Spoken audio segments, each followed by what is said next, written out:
ভারত বাংলাদেশ সীমান্তে আবারও অনুপ্রবেশের চেষ্টা। মঙ্গলবার রাতে গোপন সূত্র খবরের ভিত্তিতে মুর্শিদাবাদের রানীনগর থানার ডিগ্রি ঘোষপাড়া এলাকায় অভিযান চালায় রানীনগর থানার পুলিশ। অভিযানে এক বাংলাদেশি যুবককে আটক করা হয়। তার কাছে বৈধ কাগজপত্র না পাওয়ায় তাকে গ্রেপ্তার করা হয়। ধৃত যুবকের নাম মাহফুজ শেখ, বাড়ি বাংলাদেশের রাজশাহী জেলায়। বুধবার ধৃতকে 7 দিনের পুলিশি হেফাজতের আবেদন জানিয়ে লালবাগ মহকুমা আদালতে পাঠিয়েছে রানীনগর থানার পুলিশ। মানসিক স্বাস্থ্যের জন্য সবার আগে যে নামটি মনে ভেসে ওঠে, সুস্থ মনের ঠিকানা মনোবীক্ষণ। যোগাযোগ নাম্বার 7477799516।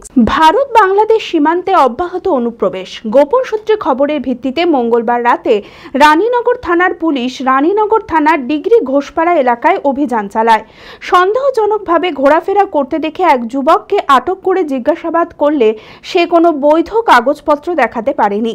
তারপরেই তাকে গ্রেপ্তার করে পুলিশ। ধৃত যুবকের নাম মাহফুজ শেখ, বাড়ি বাংলাদেশের রাজশাহী জেলায়। কড়া নজরদারি থাকতেও কিভাবে সে সীমান্ত পেরিয়ে ওপার বাংলা থেকে এপার বাংলায় এলো, সেই প্রশ্নে শুরু হয়েছে তৎপরতা।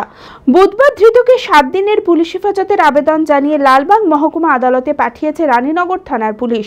এই ঘটনার সঙ্গে আর কে বা কারা জড়িত রয়েছে, কার মাধ্যমে ধৃত কাঁটাতার পার করেছে, এই সমস্ত বিষয়ে ইতিমধ্যেই তদন্ত শুরু করেছে রানীনগর থানার পুলিশ। গত 2 বছরের সাফল্যের পর তৃতীয় বছরে পথ চলা জেড একাডেমির 2025-26 শিক্ষাবর্ষে ভর্তি চলিতেছে। আমাদের সুবিধা ডিজিটাল ক্লাসরুম, 24 আওয়ার্স সিসিটিভি, ছেলে ও মেয়েদের পৃথক ক্লাসরুম ও হোস্টেল, নিয়মিত DPP, problem solving and doubt clearing class, কলকাতার অভিজ্ঞ শিক্ষক মণ্ডলী, স্বাস্থ্যসম্মত রুচিশীল খাবার, নিট বেসিস পড়াশোনা, কালচারাল অ্যাক্টিভিটি, গেস্ট টিচার দ্বারা মোটিভেশন ক্লাস, সবুজে ঘেরা পরিবেশে 24 ঘন্টা বিশুদ্ধ জল ও বিদ্যুৎ পরিষেবা।